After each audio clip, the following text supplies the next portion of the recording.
หักกันได้บ่แม่นว่าสมหวังทุกคู่คู่ที่สมหวังก็ถือว่าโชคดีสุดคู่ที่ผิดหวังก็เดินหน้าลุยต่อไปจนกว่าจะสมหวังก่อนผิดหวังหลายกว่านี้ทางแอดมินเองจึงขอเอาสัญญาณเตือนว่าคู่ฮักของเขาคือจะไปกันบ่รอดไม่ให้ฟังเพื่อเกี่ยมโตกันต่อไปนี้คือ10อาการที่บ่งบอกว่าเจ้ากับคนรักของเจ้า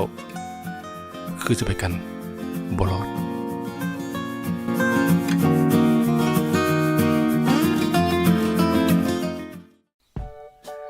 1. เริ่มล้มกันน้อยลงสัญญาณทวิตเลยเนาะคือจากที่ล้มกันตลอดแซบห่างกันตลอดในตอนทวิตจนถึงเดี๋ยวนี้เริ่มจะบ่มีอย่างเว้ากินข้าวก็มีแต่กินเบิ่งหนัง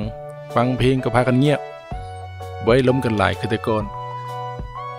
เกี่ยมโตไปเลยเนาะเพราะมันเป็นอากาศเริ่มทวิต 2. เริ่มเฉยๆบ่ว่าหวานคือแต่ก่อนสมัยจีบกันใหม่ๆนี่เนาะหยอดมุกหยอดคำเมาหวานๆใส่กันให้รู้สึกฮักแล้วก็วันไหวเดี๋ยวนี้ว่าซ่านบ่ค่อยมีเลย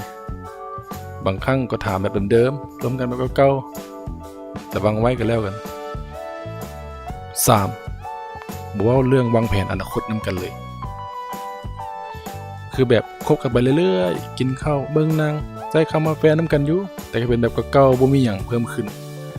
ก็บ่เคยเว้าเรื่องอนาคตนำกันเลยว่าเฮาจะเป็นแนวใดปีใดแต่งจะวางแผนแนวใดคบกันไปตลอดแบบนี้เดี๋ยวก็เบื่อกันละ 4. ใช้เวลาอยู่กับหมู่หลายกว่าอยู่กับแฟนคู่ฮักบางคนนะเสยซาต่อคนฮักนะไปใส่กับมีแต่หมู่ไปลิ้นน้ำหมู่ไปหาหมู่แต่กี้เฮาก็เป็นคนที่ทับอิดเนาะที่ว่าสำคัญบัดแล้วตอนนี้ก็มีแต่หมู่สำคัญ ระวังเด้อไปกับหมู่หลายเดี๋ยวจะลึ่งอยู่กับหมู่เด้อ 5. เริ่มบ่แคร์ความรู้สึกอีกฝ่ายหากว่ามาฮอดขั้นที่ว่าบ่แคร์ความรู้สึกกันแล้วนี่คือว่าเวลาเฮ็ดหยังก็เว้าหยังก็ผิดหยังกันก็บ่เคยคิดบ่เคยแคร์ความรู้สึกกันนี่อันนี้เนาะน่าเป็นห่วง 6. มักผิดกันตลอดจากที่เคยมีสิ่งดีๆให้กันเดี๋ยวเริ่มเอาเรื่องเล็กเรื่องน้อยเรื่องใหญ่ก็ผิดกันอาการนี้น่าเป็นห่วงหลายเพราะเวลาผิดกันว่าจะให้ความรู้สึกมันลดลง 7. รู้สึกว่าทั้งสองคนต่างกันหลายกันไปคือมีบางคู่เนาะอาจจะคบกันสมัยเรียนมีหยังก็คล้ายๆคือกันแต่ว่าบัดจบไปแล้ว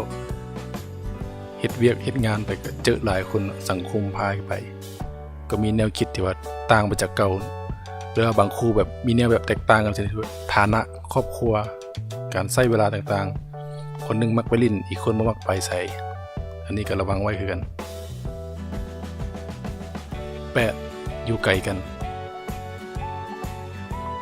ตัวอย่างเช่นว่าอีกฝ่ายไปเรียนต่างแขงหรือว่าไปเรียนต่างประเทศหรือว่าอยู่คนละบอนเมื่อบ่ได้เห็นหน้ากันบ่ได้ไปใส่นํกันก็เป็นช่องว่างที่ว่าเฮ็ดให้ความสัมพันธ์จางหายได้เคยได้ยินบ่ฮักแท้แพ้ใกล้ชิดทฤษฎีนี้เป็นจริงมาแล้วเด้อ 9. ความสม่ำเสมอเริ่มจางหายไปและบ่มีเวลาให้กันจากที่ว่าไปกินข้าวนำกันอาทิตย์ละ 2-3 เทื่อเนาะไปลิ้นแถวนอกนำกันไปนั่นไปนี่นำกันตลอดโทรหาตลอดแชทหาตลอดจนหลังๆมันเริ่มเงียบไปเป็นโดนโทรโดนแชทเดี๋ยวนี้เงียบไปเลยยามไหนก็บ่มีเวลายามไหนก็คาเขียมใจไว้เด้อ 10. อีกฝ่ายมีคนใหม่ถ้าจับได้ว่าเขากำลังล้มอีกคนกำลังมีอีกคนอยู่อันนี้เรื่องทุกอย่างเตรียมจบไว้เลยแม้นอยู่ว่าเขาอาจจะบอกว่าบ่มีหยังแต่มันก็เป็นสัญญาณให้กันที่ให้เฮาบ่เชื่อมั่นกันเพราะคนที่เคยเริ่มนอกใจมื้อนึงก็อาจจะนอกใจอีกก็เป็นได้เตรียมใจไว้เลยสัญญาณ10ข้อข้างทางนั้นอาจจะเป็นการบ่งบอกว่าคนรักของเฮากำลัง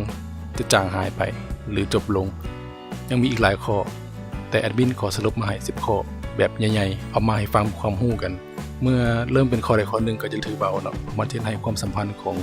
เฮานี่เริ่มมีปัญหาได้ค้นหาวิธีทางออกอย่างเหมาะสมแล้วก็สำคัญสุดเนาะอย่าหาทางแก้ที่มันหลายและล้นเกินไปเพราะมันจะให้อีกฝ่ายอึดอัดรำคาญได้ข ขอบใจเนาะที่ฟังไว้เจอกันใหม่โอกาสหน้าสำหรับวันนี้สบายดี